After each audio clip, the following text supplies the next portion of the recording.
I'm looking for success. I'm looking for contentment. What does Allah give me? The month of Ramadan. And He says, this is the month of success. You want success, you want peace.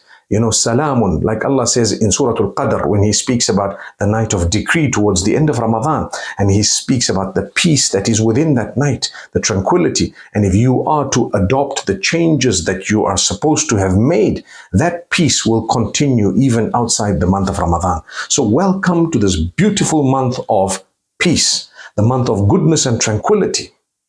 This is Allah Almighty. What is He telling us?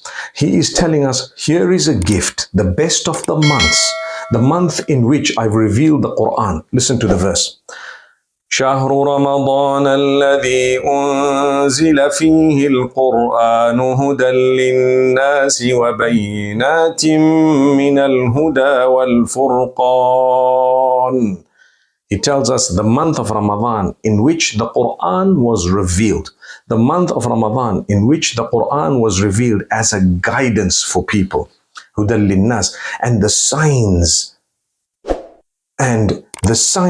that Allah Almighty has given us, the criterion, the ability to distinguish between right and wrong.